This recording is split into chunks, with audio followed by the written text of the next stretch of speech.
પીરિયડ્સમાં હોય ત્યારે સ્ત્રી મંદિર ન જઈ શકે. આવી એક વાત વર્ષોથી આપણને શીખવવામાં આવી છે. આની પાછળ બે વસ્તુઓ છે, વિજ્ઞાન છે જેમાં આપણે પડ્યા નહીં. વિજ્ઞાન એ છે કે એ દિવસોમાં સ્ત્રીની માનસિક સ્થિતિ, શારીરિક સ્થિતિ બહુ સારી ન હોય. સાસુ એની પાસે કામ કરાવે અથવા ઘરના કામ ન કરવા પડે માટે એને આ દિવસોમાં આરામ મળે, માટે એને દૂર બેસાડી કે 4 દિવસ આરામ કર, તારે રસોડામાં નહીં જવાનું. અને બીજી વસ્તુ છે હાઇજીન. આ સેનેટરી પેડ્સ તો હવે આવ્યા. એ દિવસો જ્યારે હાથે કપડાં ધોવા પડતા હતા પોતાના માસિક ધર્મ દરમિયાન, ત્યારે આ કપડાં ધોવા એની સાથે માથાકૂટ કરવી, હાથ કેવા હોય, શું હોય, તો હાઇજીનના હિસાબે કે ભાઈ એને આ 4 દિવસ દરમિયાન દૂર રહેવા દો.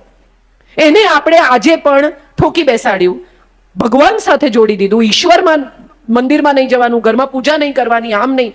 સાહેબ, એ માસિક ધર્મ છે ને તો નવી પેઢીઓ જન્મ લઈ રહી છે. જે દિવસે એ નહીં હોય ને એ દિવસે માણસ જાત માટે તરસી જઈશું. ઈશ્વરે પોતાની લગોલગ બેસાડી માં બનવાનો અધિકાર આપ્યો કે માણસ જાત આને લીધે જીવતી રહેશે.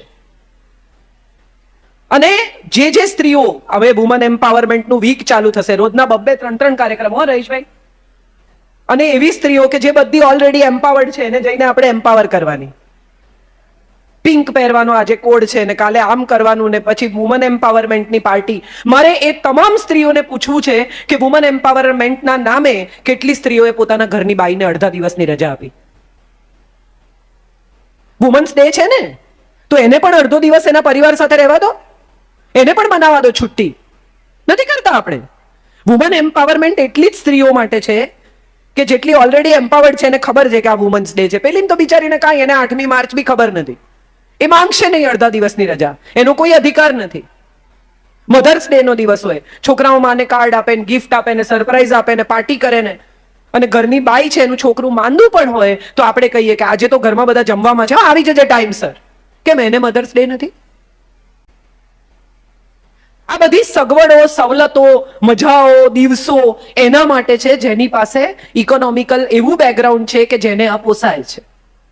બાકી આ બધા દિવસો, ઇન્ટરનેશનલ મધર્સ ડે ને, ઇન્ટરનેશનલ વુમન્સ ડે ને, ઇન્ટરનેશનલ ડોટર્સ ડે એના માટે નથી કે જેને આ ખબર જ નથી. જરૂરત તો એ છે કે તમારે ઘરે કેરીનો ટોપલો આવે ને સિઝનનો, તો તરત જ ઘરમાં કામ કરનારા લોકોને 5-5 કેરી આપી દેજો, કારણ કે એનું પણ બાળક છે, એનો પણ પરિવાર છે.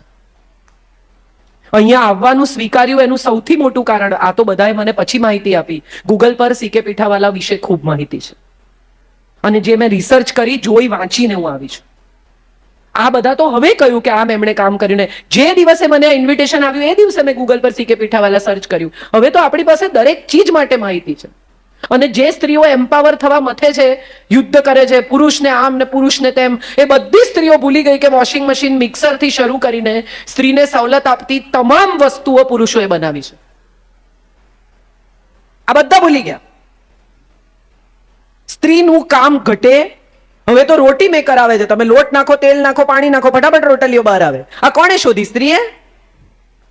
ગરમ ગરમ રોટલી આવે, તમારા અંદર ને અંદર રાખવાની, તમે જમવા બેસો ત્યારે ગરમ લાય જેવી રોટલી તમે ખાઈ શકો. આ કોણે શોધ્યું? સ્ત્રીએ? ના, આ પુરુષે શોધ્યું. ભલે માર્કેટિંગ કરવા શોધ્યું, પણ તમારું કામ તો ઘટ્યું ને. તો આભાર માનો એનો. કેટલા પુરુષોને તમે મોલમાં બપોરે રખડતા જોયા? જવાબ આપો. કેમ આમ જોયા છે કોઈએ? મારે જાણવું છે. અને કેટલી સ્ત્રીઓને જોઈ? શોપિંગ એ આપણો શોખ છે. તમામ સ્ત્રીઓ એવી ફરિયાદ કરે કે મારા માટે તો કંઈ લાવતા જ નથી, ક્યાંય પણ જાય તો એમને તો હું યાદ જ ના આવું. પછી લાવે બિચારા યાદ કરીને, દુકાનમાં જાય, સમય કાઢે, સાડી ખરીદે, 2-4 વાર ઇમેજિન કરે કે આમાં કેવી લાગશે. પછી એ ગિફ્ટ રેપ કરાવે, પ્રેમથી લઈને આવે, આપે સરપ્રાઈઝમાં, ખોલીને તરત જ કે ઓરેન્જ. હું તો ક્યાં ઓરેન્જ પહેરું છું? નથી પહેરતા તો પહેરો, ઈચ્છે છે કે તમે ઓરેન્જ પહેરો એટલે લાવ્યા. તમારી પાસે અત્યાર સુધી ઓરેન્જ કલરની સાડી એણે નથી જોઈ માટે યાદ કરીને લાવ્યા કે કયો કલર નથી. કેટલાની આવી? આ બીજો સવાલ. તું છોડ ને આ જવાબ. એટલે કે ના ના ના પણ કહો તો ખરા, કહો તો ખરા. એટલે ફાઇનલી કંટાળીને કે છેતરાઈ ગયા. સાહેબ, એ તો 15-20 વર્ષ પહેલા ઓલરેડી છેતરાયેલા જ છે. પછી એણે સ્વીકારી જ લીધું છે કે હવે વારંવાર છેતરાવાનું છે.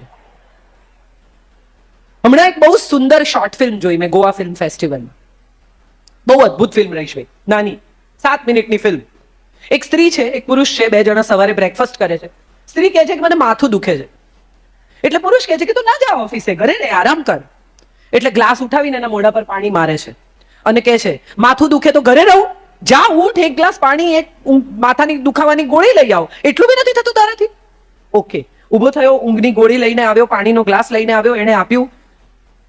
થોડા દિવસ પછીની વાત, અ ફ્યુ ડેઝ લેટર, પાછા બેઠા છે એ જ રીતે બ્રેકફાસ્ટ ટેબલ પર. સ્ત્રીએ કહ્યું કે આજે ઓફિસ જવાનું મન નથી થતું. એટલે તરત ઉભો થયો, માથાના દુખાવાની ગોળી, પાણી લઈને આવ્યો. સ્ત્રીએ ફરી પાણીનો ગ્લાસ એના મોઢા પર માર્યો ને કહ્યું મેં એમ નથી કહ્યું કે મને માથું દુખે છે, મેં એમ કહ્યું કે મને મન નથી થતું, ગીવ મી અ હગ. ઓકે, ફરી થોડા દિવસ રહીને એણે કહ્યું કે મારો મૂડ સારો નથી. એટલે હવે એને ખબર છે શું કરવાનું. એક હાથમાં ગોળી, એક હાથમાં પાણી, હગ માટે તૈયાર. બોલ શું કરવું? અને ત્યારે એણે એની સામે જોઈને કહ્યું કે આ ત્રણમાંથી શું કરવું એ પણ તને સમજ ના પડતી હોય તો રહેવા દે, મારી તારી જોડે વાત નથી કરવી.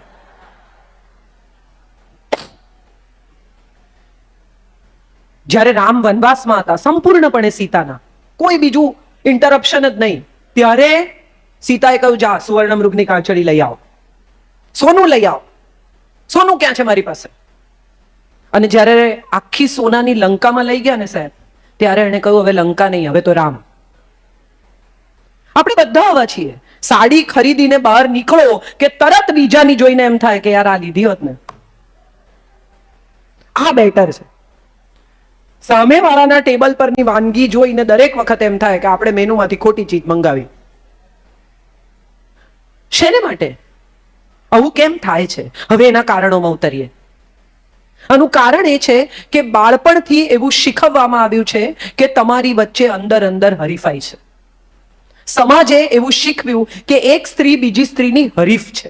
વહુ પરણીને આવી તો સાસુની હરીફ, સાસુ વહુની હરીફ, દેરાણી જેઠાણીની હરીફ, જેઠાણી દેરાણીની હરીફ, નણંદ ભોજાઈની હરીફ, ભોજાઈ નણંદની હરીફ.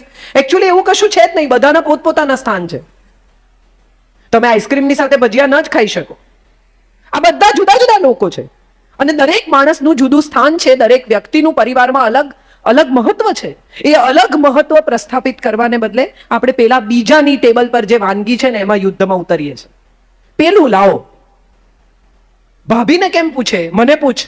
ના, આ ભાભી 10 વર્ષથી આ ઘરમાં છે, આ ઘરના મેનુના નિર્ણય ભાભી કરતી આવી છે, તારે હું કામ જવાબદારી લેવી છે? અને પછી કે બધું મને જ પૂછો છો. તો તે જ કીધું કે મને પૂછો, હવે તને પૂછે છે. આ આપણા બધાનો પ્રશ્ન છે. આ પ્રશ્ન સાથે આપણે બધા ક્યાંક ને ક્યાંક કોઈક ને કોઈક વાર ડીલ કર્યું છે. આખી જિંદગી નાનકડું છોકરું હોય ને 4-5 વર્ષનું, અહીંયા સૂતો તો હું એને જોતી હતી, મેં કીધું કેટલો નસીબદાર છે, આનંદથી સૂતો તો જોતો તો આ બધા શું કરે છે. મને એકવાર એમ થઈ ગયું ત્યાં જઈને આમ સુઈને જોવું જોઈએ કે આ બધા શું કરે છે. મજાની વાત એ છે કે એટલું નાનું છોકરું હોય ત્યારથી મમ્મી પાછળ લાગે. રીંગણા ખા, એમાં આયન હોય, ટીંડોળા ખા, લીલા શાકભાજી ખા. પેલો ના પાડે, કકડાટ કરે એટલે માં બિચારી કંટાળીને મેગી ને બટાટા બનાવી આપે. વર્ષો જાય, 25 વર્ષનો થાય, વહુ પરણીને આવે, સાંજે ટીંડોળા સમારતી હોય એટલે માં કે નહીં ખાય. પણ પેલો આવે અને 3 રોટલી ગપાગપ ખાઈને ઊભો થઈ જાય અને માને લાગી આવે કે મેં આટલી વાર એને ટ્રાય કરી પણ મેં કીધું તો ખાધું નહીં. તો તમને તો આનંદ થવો જોઈએ કે જે 25 વર્ષમાં તમે ન કરી શક્યા અને 25 મિનિટમાં કરી નાખ્યું. તમારી જે જોબ તમે પૂરી નથી કરી શક્યા એ જોબ આણે પૂરી કરી. ઉલટાનું કોંગ્રેચ્યુલેશન કહેવું જોઈએ કે દીકરા યાર શું કર્યું, મને પણ શીખવ. What's wrong about it?